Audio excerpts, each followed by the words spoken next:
Salut à tous, merci d'être avec nous sur motorstv.com pour un nouveau numéro du débriefing F1 consacré cette fois au 14e Grand Prix de la saison, le Grand Prix de Singapour. Pour nous en parler bien évidemment Jean-Luc. Salut Jean-Luc. Bonjour LFB, bonjour à tous. Alors un Grand Prix assez atypique, mine de rien, et j'ai envie tout de suite de commencer par la constatation que Vettel n'est pas champion du monde. Y as-tu cru toi qu'il le serait lors de ce Grand Prix de Singapour ? Alors écoute, quand même, c'est vrai qu'il nous a habitués à des records et à des manières de performer absolument incroyables. Bon, si on se replace dans le contexte, il lui fallait donc, c'est mathématique, 125 points, 125 points d'avance. Bon, on rappelle quand même que la cotation, c'est 25 points au vainqueur, 20 au deuxième, etc. Donc les écarts se sont artificiellement agrandis, mais quand même. Donc il reste 125 points attribués.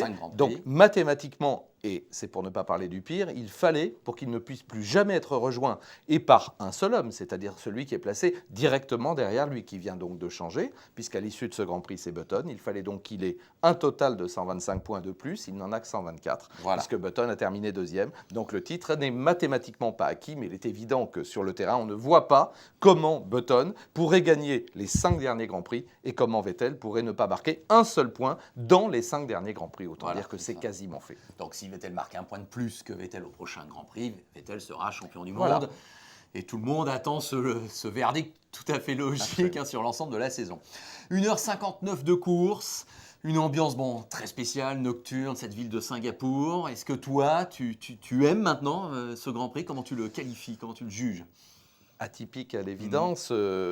Indispensable peut-être aujourd'hui pour la Formule 1, parce que Singapour, naturellement, c'était déjà un nom qui fait rêver. On a particulièrement soigné, on le sait, l'éclairage. Il y a 1500 spots, un tous les 3 mètres quand même. On y voit, je crois, 5 ou 10 fois mieux que sur un terrain de football. Enfin, c'est quelque chose d'incroyable. Là aussi, il ne faut pas compter. Quand on nous parle de chasse au gaspillage et d'économie, c'est évident qu'on est dans un monde peut-être un petit peu surnaturel.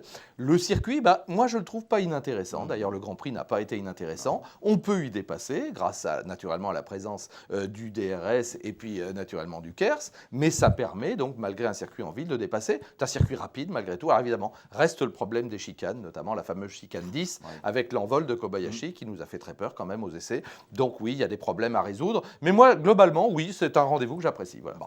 Allez, quelques questions en rafale là, parce qu'à la rigueur, Vettel qui gagne, j'aurais tendance à dire, y a-t-il vraiment quelque chose à dire ? S'il y a peut-être la fin de course, il était lent, est-ce qu'il a géré ? Oui. Bon, pour moi, il n'y a pas de péril dans la demeure, même si, évidemment, avec Patrick aussi sur RMC, c'est pas pour le faire de manière artificielle, mais on a vu fondre, parce qu'à un moment, je parle post-safety car, il y a eu jusqu'à 13 secondes et demie, à nouveau, c'est-à-dire l'écart que Vettel avait déjà bâti. Ça veut donc dire que sans safety car et en maintenant le rythme, il pouvait gagner avec plus de 30 secondes d'avance, au moins sur le deuxième. Moi, je pense qu'il a maîtrisé parfaitement son sujet.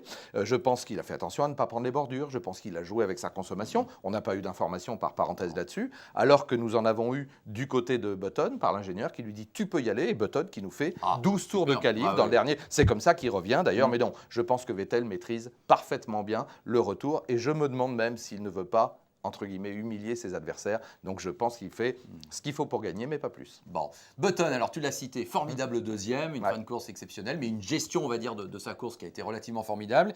Il est bien deuxième au championnat, tu l'as dit, seul lui pourrait être champion du monde à part Vettel, et il a pris un petit peu le pouvoir, on a l'impression, chez McLaren, par rapport à Lewis Hamilton. Alors, on en arrive au cas Lewis Hamilton, qui a encore fait parler de lui. Alors, l'accrochage avec Massa, responsabilité. Tu sais, c'est un petit peu la spirale infernale. C'est-à-dire que quand tu es pilote, quand tu te trouves dans comme ça, un maelstrom psychologique, il a beau dire, lors des interviews, il y avait une très bonne ITV dans Auto Hebdo la semaine dernière, il a beau dire non, mais moi je ne fais pas attention à tout ça, vous allez voir, je vais remarquer, je vais regagner, et puis on ne parlera plus de tout ça, c'est pas vrai. Un pilote, comme tu le dis très justement, son étalon, sa référence, c'est son équipier. Or, Button, on l'a découvert, est un garçon extrêmement solide, est un garçon qui, en course, est parmi les plus forts. C'est une sorte de Vettel en course. Il ne commet pas d'erreur. Il est là où il faut. Il prend de bons départs. Il gère parfaitement ses pneumatiques, sa consommation, etc. Il n'est jamais embarqué dans des mauvais coups. Et moi, je dis qu'Hamilton, il a la pression. Hamilton qui prend un départ calamiteux une nouvelle fois et qui après se montre un petit peu fébrile pour le moins. Alors après, c'est accrochage évidemment avec Massa, machin, bidule. Enfin, ça veut dire que là, on est parti dans la mauvaise spirale. Et pour le coup, Button a pris nettement le pas sur Hamilton et moi je le vois pas très très bien sur cette fin de saison. Voilà. Et comment déjà avais-tu jugé la petite escarmouche lors des qualifs entre les deux?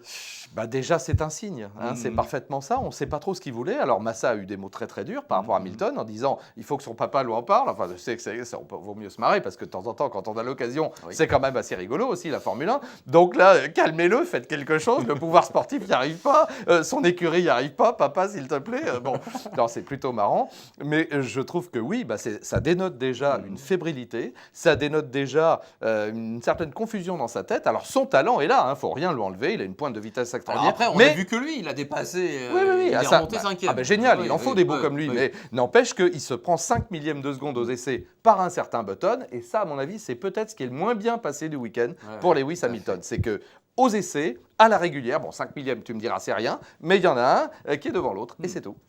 J'ai envie de grouper Weber et Alonso. Weber fait 3, Alonso 4. Alors bon, Weber, il faudrait peut-être déjà qu'il prenne des meilleurs départs. Ce serait pour mieux. lui, ce serait mieux. Hein.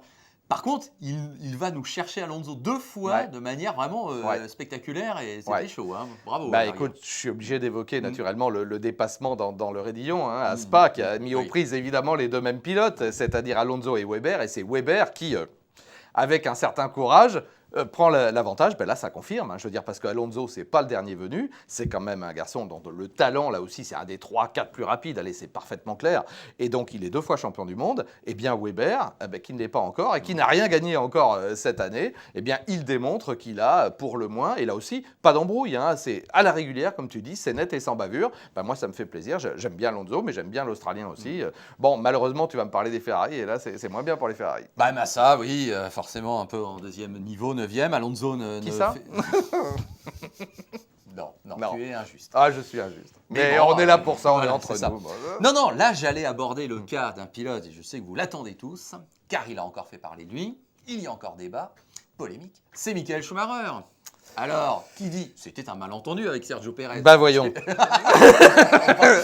crois que tout le monde ne l'a pas entendu de cette oreille. Alors, déjà, hommage, parce que, un mot quand même, on en parle maintenant de la Q3, où pour moi, c'est lamentable qu'ils ne roulent pas. Tiens, on en parle quand même. Les 3 qui ne roulent pas du tout, moi je trouve ça honteux, Sutil, Di Resta, machin. Et puis les 2 Mercedes qui font semblant, bientôt la Q3, il va rester 3 pilotes, les 3 qui ont une ambition de décrocher la pole. Ça, c'est honteux. Je pense qu'il faut d'urgence que la FIA oblige les pilotes à effectuer au moins un run en Q3. Voilà. Quand on est qualifié en Q3, au moins, et pour les spectateurs, pour les téléspectateurs, pour les auditeurs, on joue le jeu. Voilà, ça c'est le premier point. Donc, parce qu'évidemment, ça donne un avantage en course. Et ça a été le cas pour Di Resta, qui fait un beau résultat, en partie grâce à des trains de pneus préservés. Super sixième. On en vient à Schumacher. Alors, Schumacher, carrément pas loin de Rosberg, c'est peu de le dire.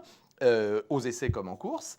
Et là, le problème, c'est que le fougueux Pérez, on le sait, ça s'est fait en plusieurs temps. C'est-à-dire que les 2 Mercedes sont l'une derrière l'autre. Donc Rosberg qui précède Schumacher de quelques secondes. Schumacher le voit, il dit « Toi, tu ne vas pas me lâcher, jamais tu vas me lâcher. » Et il remonte Pérez.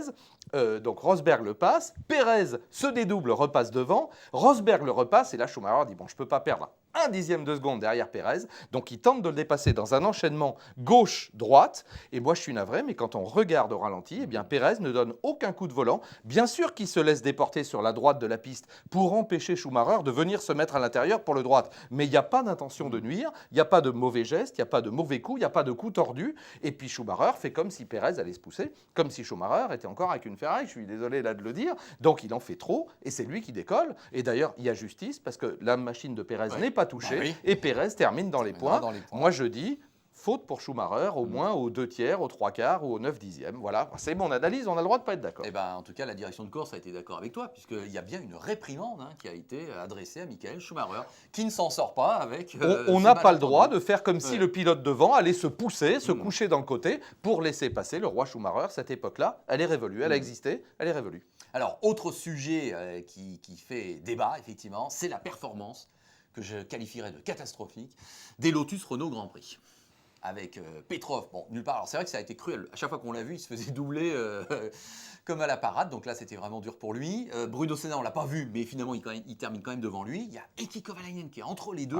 D'Ambrosio, à un moment donné, j'en suis sûr, n'a pas été loin même de Petrov en performance pure pour l'arrivée de ce Grand Prix. Et Éric Boulier a dit que c'était gênant cette Bon, prestation. écoute, là, c'est carrément dramatique. Hein. Si je voulais caricaturer, je dirais que, évidemment, sur le Titanic, il y avait de la musique, parce que là, c'est un désastre. Quand on part avec 2 podiums, et ça, je l'ai dit déjà ici même à plusieurs reprises, on est parti trop haut. En fait, la vraie valeur de l'équipe, elle n'était pas là. Tant mieux, je ne vais pas enlever ces 2 podiums qui étaient remarquables pour Heidfeld et pour Petrov, mais on était un petit peu au-dessus de ces pompes. Là, on a beau nous abreuver de communication en nous disant mais on sort des nouvelles pièces, mais vous allez voir, on va être... Bon, là, ça devient tragico-comique. Là, malheureusement, l'écurie est mal en point. Il y a eu des départs, on le sait très bien. Et puis, je pense que, mais enfin, maintenant, ça commence à dater, que l'absence de Kubica se fait plus que jamais cruellement sentir. Alors, Bruno Senna, qui a fait 2 grands prix magnifiques à Spa et à Monza, évidemment, qui a d'ailleurs pris le pas sur Petrov. Bon, je pense qu'on est à son niveau. La voiture est moyenne, pour ne pas dire plus, et elle devient très moyenne. Comme tu le soulignes très justement, le Team Lotus, avec lequel on s'est battu longtemps pour les histoires d'appellation, eh bien, fait maintenant au moins aussi bien, et je pense que si ça continue comme ça, dans pas longtemps, ils vont faire mieux. Donc là, il y a un vrai problème.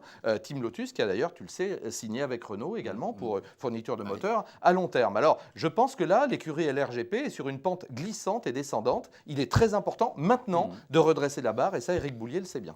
Je profite de ta présence, Jean-Luc. Lotus, ça me fait association d'idées. Lotus en général, Jean Alesi, Indianapolis. C'est nous qui retransmettons Indianapolis. Bien sûr. Donc là, je saisis la balle au bon. L'annonce que Jean Alesi va disputer, veut disputer bien évidemment, les 500 miles d'Indianapolis. Comment réagis-tu ?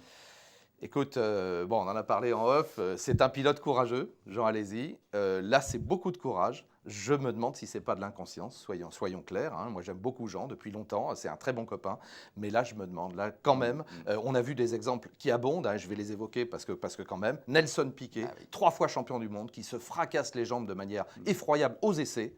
Nigel Mansell, qui ne parvient pas à s'imposer. Alors, c'est pas passé loin, mais bon. Mario Andretti, qui essaie de revenir. Mario avec tout son talent, parce qu'il veut absolument s'imposer, etc. Il revient après avoir arrêté. Il s'envole aux essais, etc. Moi, je pense que Jean, malgré tout son talent, ne mesure pas, et son ami Philippe Gache, qui a subi également un accident très très grave en 92, hein, il y a déjà un moment, aux 500 miles d'Indianapolis, je pense que, je souhaite même, j'oserais dire, que Jean, et pourtant comme tu le dis, nous le retransmettons, que Jean prenne conscience de la difficulté. À 48 ans, ma foi, il y a un moment où il faut se dire, sa carrière, elle est derrière soi. Alors je sais que c'est l'ambassadeur de Lotus, je sais qu'il y a un moteur Lotus, je sais que c'est un beau projet, j'espère sincèrement que Jean y renoncera. Voilà, je suis clair. Hein. Allez, oui, j'en profitais parce qu'effectivement c'est intéressant.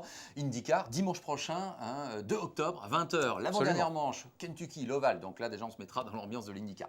Pour la F1, Jean-Luc, prochain rendez-vous, le Japon. Le Japon. Et donc le titre, évidemment, plus que faisable pour Sébastien Vettel. C'est souvent au Japon que ça se joue, hein, tu remarques, même si bon, le championnat évolue, c'est pas toujours la même date, etc. Mais traditionnellement, on a vu des finales avec un S, des finaux, je sais pas comment il faut dire, du championnat qui se joue là. Alors évidemment, là, bon, on voit pas très bien comment Vettel, et on lui souhaite, hein, ne sera pas titré. Maintenant, ça peut ouvrir le jeu, peut-être, c'est ce qu'il faut espérer aussi, et que la meute derrière, parce qu'ils sont quand même 4, hein, eh bien, se battent et accrochent quelques victoires, ce serait intéressant. Il faudra se lever tôt, hein, mais je sais que vous aimez la F1, donc vous vous lèverez tôt. Comme nous, de toute façon. Ça tombe bien parce que c'est juste après Bathurst. Ah bah tiens, et ben voilà, on se couche pas. Une fois dans l'année, on s'offre des nuits comme ça complètement dingues.